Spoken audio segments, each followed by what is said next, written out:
The highest debuting record of the week is at number 33, and it's by an English act, Pink Floyd. A couple of weeks ago, they had the best-selling LP in the land. Now they have one of the hottest-selling singles in a song called Money. American Top 40. American Top 40. Now I have an AT40 extra. The song Money. A song from the album that this week breaks one of the biggest records in the history of the Billboard album charts. The record for the most weeks on the survey. Now, the Billboard album chart lists the 200 top albums each week, so there's space for a good-selling album to hang on for a long time. For several years, this album has held the record for being the rock album with the greatest longevity. And in the past few months, it's been getting closer and closer to the record for albums of any type. Just 10 weeks ago, this album moved into second place, passing the 480 weeks racked up by the original cast recording from the Broadway musical My Fair Lady. Last week, this album tied the all-time overall record for 490 weeks, established 15 years ago by Johnny Mathis with his greatest hits album. And this week, this super album takes over first place with an unbelievable 491 weeks on the album chart. Over 9.5 years. The album is by the group Pink Floyd, and it's called Dark Side of the Moon. As an AT40 extra, here's the only hit single to come from that album. From Dark Side of the Moon by Pink Floyd, here's Money. American Top 40. Well, now we're up to one of the rare appearances on the singles chart by one of the most popular rock bands in the business, Pink Floyd. Pink Floyd's albums sell in the millions and are constantly on the album charts. But this is only the second time Pink Floyd has made the top 40 with a single. And part of the reason for that may be that this four-man British band is one of the most bashful supergroups in music. They hardly ever give interviews, never appear on their album covers, and in concert, hide themselves among the dazzling effects and props they use on stage. For their last tour, for instance, Pink Floyd brought along 30 tons of equipment, including 7 huge helium balloons in the shapes of pigs and sheep, enough fireworks to launch 3 different displays per show, a circular projection screen for a Pink Floyd film, and the fuselage of a World War II airplane. Rolling Stone magazine reviewed a Pink Floyd concert and noted, underneath such a towering display, the Floyd were mere specks, incidental dwarfs in the making of their own music. Likely that was their intent. Pink Floyd has always been a faceless group. Their fans would be hard-pressed to name a single member. End of quote from Rolling Stone magazine. This week, the anonymous Pink Floyd moves up 3 notches to number 15 with Another Brick in the Wall. We don't need no education. American Top 40. This is Casey on AT40 in Hollywood, and now we're up to the current hit single by a rock band so overpowering their music once killed all the fish in a London lake. We've told you stories in the past about the negative effects rock music is believed to have on plants. And it's a pretty well-known fact that loud rock and roll has made a lot of musicians partially deaf. But the only fatalities we know of happened in 1970. The British rock band Pink Floyd received permission from the London Parks Department to perform a free concert on the edge of the pond in front of London's Crystal Palace. Thousands of Londoners showed up, and Pink Floyd wound up playing for 2.5 hours. And the show was a smash, except for one thing. When it was over, the Parks Department took a look at the pond and found that all the goldfish in the pond had given up the ghost. They'd gone off to sing with the choir eternal. The parks officials later determined that it was the high volume of music amplified by the water that did the fish in. And Pink Floyd paid the Parks Department over $2,000 to restock the pond with fish. So if you have a fish tank, move it to another room, because here's Pink Floyd at number 3 with Another Brick in the Wall. We don't need no thoughts control. American Top 40. I'm Charlie Van Dyke in for Casey Kasem. The album that's been number 1 for 11 weeks now contains a secret message. Listen to this.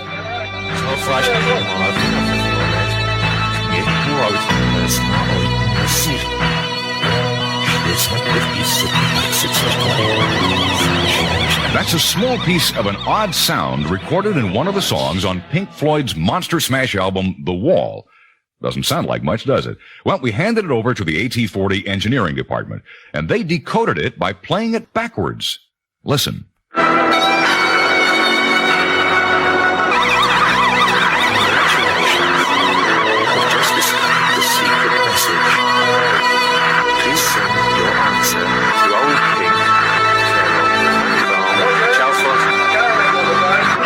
Played backwards, the strange sounds on the album The Wall turned out to be a secret message from Pink Floyd. In case you didn't make it all out, what they said was, "Congratulations, you have just discovered the secret message. Please send your answer to Old Pink, care of the Funny Farm, Chalfont." Well, what's it all about? Well, when we asked Pink Floyd's management about the secret message, they said, "Secret message? What secret message?" Well, message or not, Old Pink is riding high these days with their huge #1 album. And the first single from that album is no slouch either. Here's the most popular song in the USA, #1 for the second week in a row, Pink Floyd and Another Brick in the Wall. No dark sarcasm in the classroom. Well, now at #2, we're up to the current hit by the rock band who have just set a new all-time record on the album chart. A fantastically popular album of theirs has stayed on the LP chart longer than any album by any rock act in history. Now, if we take a look at Billboard's album chart, this is how things stack up for longevity. In first place is Johnny Mathis's LP Greatest Hits, with 490 weeks on the album chart. Second is the original cast recording from My Fair Lady with 480 weeks. And third is the original cast recording from South Pacific with 401 weeks on the album chart. But none of those three albums is rock music. Now, until just a few weeks ago, the leading rock album on the LP chart had been Carole King's Tapestry, stayed on the chart from 71 to 77 for a total of 302 weeks. And Tapestry has been the record holder for the longest chart-riding rock album in history. Until just last month. That's when an album by a famous British group passed Carole King with an album they put out in March of 73. And that album is still on the chart, now in its 307th week. The title? Dark Side of the Moon, the longest charting rock album ever. And whose album is it?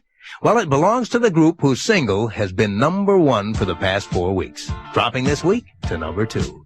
Here are the new champs for the longest chart-riding rock album in history, Pink Floyd. Teacher, leave them kids alone. American Top 40. This is Casey Kasem in Hollywood, counting down the 40 most popular songs in the USA. And now we're up to the hit song at #3, a song from the blockbuster album inspired by a supergroup's annoyance at their fans' rowdiness. Pink Floyd's album, The Wall, has now been at the #1 spot on the LP chart for 15 consecutive weeks. It's a concept album, a collection of songs about the rise and fall of a Mr. Floyd, a fictional rock star who's having a hard time with life. And every time fate kicks him in the shins, Mr. Floyd adds another brick to his wall of psychological defenses, until he's completely cut off from the world around him. Well, the man who wrote this album, Pink Floyd's guitarist Roger Waters, says that it's really the story of his life. And what inspired it was his anger at some of Pink Floyd's fans. The band's last tour of the United States, he said, was the worst he'd ever been on. In Roger's words, "Our last tour was a real war. We wanted our fans to quiet down and listen to our music, but they kept yelling and screaming." So, filled with frustration and antagonism, Pink Floyd's guitar player Roger Waters sat down and wrote an album about a man entangled in a never-ending war with the world and with himself. And Roger struck a nerve. Pink Floyd's album has sold over 3 million copies and is still #1 on the LP chart after 15 straight weeks. And the first single from it was #1 until just 2 weeks ago. Moving down now, it's at #3, Another Brick in the Wall. Hey, teacher, leave them kids alone. American Top 40. Well, now on American Top 40, we're up to a current hit song that's recently been banned in the Republic of South Africa, where it's a crime to own the record. The story was reported by United Press International. In recent weeks, students in the South African town of Durban have been boycotting classes to protest conditions in the local schools. And they've adopted as their anthem Pink Floyd's recent #1 hit, Another Brick in the Wall. a song that had been number one on the South African hit parade for the past 20 weeks. Things finally came to a head the weekend of May 3rd when students marching through the streets singing Another Brick in the Wall clashed with police. Many people were hurt in the scuffle, and several dozen students were taken to jail. As a result, the South African government decided that they had to take some action. And their decision, under South Africa's tough censorship laws, was to ban not only the one song, Another Brick in the Wall, but Pink Floyd's entire album, The Wall. And all unsold copies of the single and the album were ordered destroyed, and mere possession of the discs could result in a jail sentence. We called the South African Embassy in Washington, D.C., and the public information officer confirmed the story for us. This week, the song that got Pink Floyd banned in South Africa is at number 9 on American Top 40. Here's Another Brick in the Wall. All in all, it's just another brick in the wall. American Top 40. Now at number 17, we're up to Pink Floyd's recent number one smash, Another Brick in the Wall. And before we hear it, I want to read you a letter of protest sent in by a teacher in Geneva, New York. She writes, "Dear Casey, I want to talk with you about Pink Floyd's Another Brick in the Wall. I'm both curious and disturbed by it. Why did Pink Floyd write it? I'm a guidance counselor in a junior high school, and you can understand that the lyrics are upsetting to those of us who are interested in kids and in teaching them.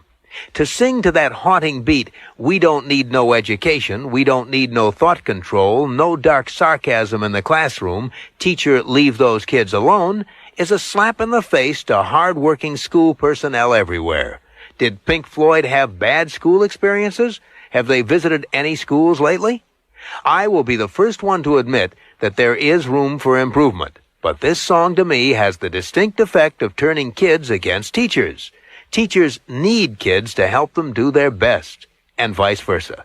If you could find the answers to my questions, I'd appreciate it. Thanks. Sincerely, Gretchen H. Pollock, Geneva, New York." Well, Miss Pollock, this may help. Pink Floyd's songwriter said that he wrote the whole album as one man's expression of alienation from society. And this one song is part of a larger story. Taken by itself, it can give the wrong impression. So I'm glad you wrote. And I believe there are students who feel they have reason to criticize their schools who will be happy to know that there are a lot of teachers who really do care. Now, here's Pink Floyd with Another Brick in the Wall. All in all, you're just another brick in the wall. American Top 40. Several weeks ago, we decoded a secret message for you from Pink Floyd's number one album, The Wall, an album that sold more than 3 million copies. Now, that message says, "Congratulations, you have just discovered the secret message. Please send your answer to Old Pink, care of the Funny Farm, Chalfont." The message refers to an answer. But what's the question? Well, according to a very alert listener in Quebec, Canada, named Mark Zilbert, on the LP's dust jacket, you'll find a list of the album songs and lyrics. But one of those songs doesn't exist on the album. And that non-existent song is made up of nothing but questions. Its title is, "What Shall We Do Now?" And part of the lyric goes, shall we buy a new guitar? Shall we drive a more powerful car? Shall we take to drink? Shall we go to shrinks? According to Mark Zilbert, Pink Floyd seems to want suggestions as to what the band should do next. Those lyrics are a list of possible suggestions, he says. We asked Pink Floyd's record company about this mystery, but they just told us it was all news to them. Thanks for your possible solution to this puzzle, Mark. The great Karnak would be proud. This week, Pink Floyd is at number 26 with their smash single from that mystery album, Another Brick in the Wall. We don't need no education. Casey's Top 40. I'm Casey Kasem. Today we're counting down the biggest British hits of the 80s, each and every one of them a number one smash. Pink Floyd was formed in 1965 and sold millions of albums in the 70s, but it wasn't until 1980 that they had their first number one single. That hits at number 6 in our special survey, Another Brick in the Wall. We don't need no cool control. Casey's Top 40. I'm Casey Kasem.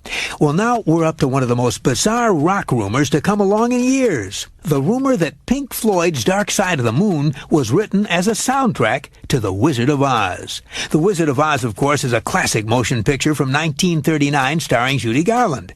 Dark Side of the Moon is a classic rock album by Pink Floyd from 1973. What have they got in common? Well, according to fans of the album, there's a synchronicity between the two that goes beyond coincidence. Here's how it works. In the video, when the MGM lion roars for the third time, you start the album Dark Side of the Moon. The first coincidence is that side A of the album is exactly as long as the black and white beginning of the movie. During the song The Great Gig in the Sky, Dorothy's house is seen flying through the air. At the exact moment that Dorothy appears on the screen wearing a blue dress, the group is heard singing the words Blue Blue. At the exact moment the good and bad witch confront each other, the group sings the words Who Knows Which is Which? At the same time the Scarecrow sings the song If I Only Had a Brain in the movie, the group sings the song Brain Damage on the album. And just as the album ends with the sound of a heartbeat, Dorothy is on screen listening to the Tin Man's chest. And there's lots more. Is it for real? Well, the band says it's news to them. But others say it was the band who leaked the information, just in time for the album's 25th anniversary. That's our story on the strange coincidence that's being called Dark Side of the Rainbow. Now, on with the countdown.